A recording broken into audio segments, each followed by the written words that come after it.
Informa, el magazine de salud de Deutsche Welle. Cada semana con una entrevista a un experto en salud. A mi lado tengo al doctor Michael Geneka. Usted es el director del Hospital de Enfermedades Neurodegenerativas y Gerontopsicología. Es una especialidad compleja que incluso cuesta pronunciar. ¿En qué consiste su trabajo? Investigamos las enfermedades neurodegenerativas como la demencia de tipo Alzheimer o la enfermedad de Parkinson. También nos ocupamos de algunas enfermedades raras de grupos parecidos. Usted trabaja tanto en el laboratorio como con el paciente. ¿Cómo combina ambas cosas?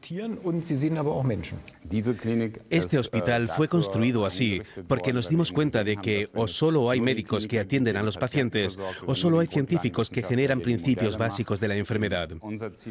Nuestra meta es reunir todo bajo un mismo techo para poder cambiar rápidamente de una disciplina a otra, establecer analogías y probar terapias y diagnósticos. ¿Qué avances decisivos se han hecho? Si se hubieran producido más avances decisivos, ya los habríamos publicado. Pasamos por una fase difícil en este campo. Hemos sufrido una serie de retrocesos graves. En este momento, nos encontramos en un periodo en el que estamos analizando y ajustando estos resultados para desarrollar nuevas terapias e ideas que puedan ayudar a nuestros pacientes. Es decir, es una fase de recopilación de datos en la que a partir de los análisis ven cuál será el próximo paso a seguir, pero hay pruebas de que las inflamaciones podrían tener algo que ver con el Alzheimer. ¿Cuál es la relación? Imagínese que se agrupan proteínas que adoptan formas anómalas y que nuestro cerebro suele expulsar. Debido a que su estructura tridimensional cambia, eso permite que de repente se produzca una acumulación en el tejido que hay entre las células nerviosas. Y esta reacción de inflamación crónica, producida porque los fragmentos de proteínas siguen creciendo, nunca se detiene. Hoy sabemos que estas acumulaciones posiblemente ocurren entre 20 y a veces incluso 30 años antes de que aparezcan los primeros problemas de memoria. Entonces, el desencadenante no es la obstrucción que provocan las proteínas, sino la inflamación.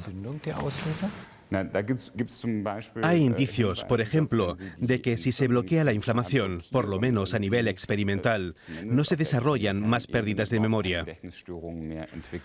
Por ello creemos que un posible enfoque sería detener los mecanismos inflamatorios. O sea que cuanto antes se detecte el Alzheimer, en la fase en la que aún no hay pérdida de memoria, mejor se podrá tratar la enfermedad. Por un lado, la detención precoz es importante y por otro, quizás haya más vías para utilizar a nivel terapéutico. Y quizás también haya distintas regiones del cerebro que puedan beneficiarse al mismo tiempo de distintas estrategias terapéuticas. ¿Qué pueden hacer los médicos cuando aparece la enfermedad? Muchas veces esperamos que el paciente pueda recobrar la memoria y eso no es posible.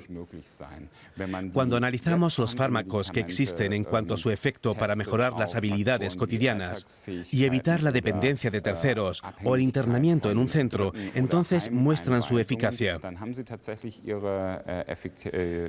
No obstante, en Alemania solo se trata a una cuarta parte de los pacientes que se debería. Existe una negación ante el problema. Se abrigan falsas expectativas de que se puede reanimar la memoria, lo cual no es posible. Aquí estoy con el doctor y catedrático Pierluigi Nicotera, presidente del Centro Alemán para Enfermedades Neurodegenerativas. Gracias por recibirnos. A usted. ¿Qué nos puede decir sobre la terapia con anticuerpos?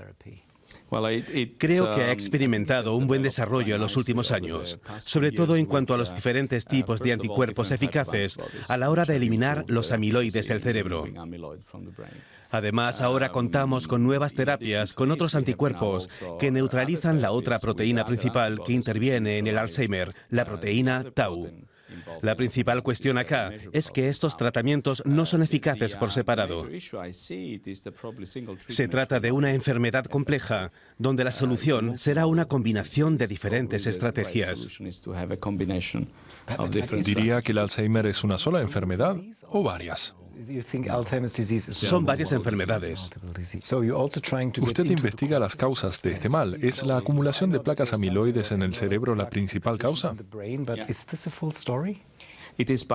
Una de ellas, la acumulación de amiloides en el cerebro, es uno de los principales mecanismos asociados con la aparición del Alzheimer.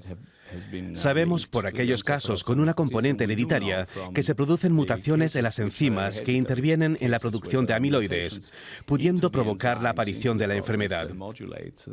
Por lo tanto, es claramente una de las principales causas de aparición del Alzheimer.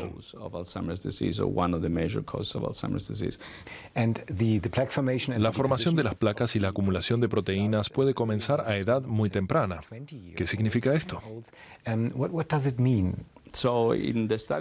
Los estudios sobre mutaciones genéticas en familias indican que los primeros sedimentos de amiloides o los cambios que pueden estar relacionados con el Alzheimer se producen 20 años antes de que la enfermedad manifieste sus síntomas. Esto implica claramente que tenemos que centrarnos en realizar un diagnóstico precoz. La cuestión es que esta anticipación también se produce en pacientes mayores, de modo que estos cambios se producen años antes de que la enfermedad se manifieste. ¿Cómo se puede prevenir que estas proteínas se acumulen en el cerebro? La cuestión es por qué se acumulan en el cerebro. Cuando entendamos los motivos por los que se producen la acumulación de amiloides y otros procesos típicos de la enfermedad, podremos intentar, por ejemplo, prevenir inflamaciones crónicas. Mejorar nuestro estilo de vida puede ayudar con una mejor alimentación y más actividad física y mental.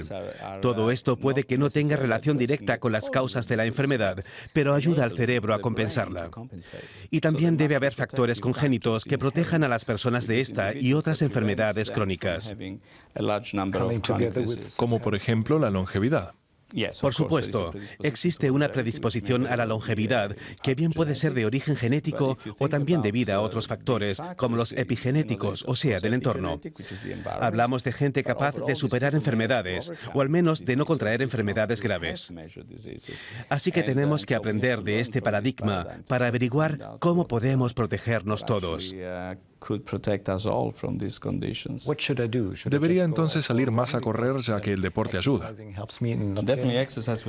Desde luego, el movimiento ayuda a reducir el riesgo de sufrir muchos problemas de tipo cardiovascular, por ejemplo, diabetes o incluso cáncer. La actividad física aporta muchos beneficios. Otro asunto de importancia cada vez mayor es llevar una vida social rica en contactos. Y al mismo tiempo intentar reducir el estrés y evitar factores negativos como las depresiones. Sé que suena muy simplista, pero es un hecho que aquellas personas que tienen un enfoque optimista ante la vida no sufren depresiones e intentan llevar una vida y una alimentación saludables. Y es por ello por lo que tienden a padecer menos enfermedades crónicas graves con la edad. Esas son buenas noticias. Muchas gracias por la invitación y la entrevista. Gracias a usted.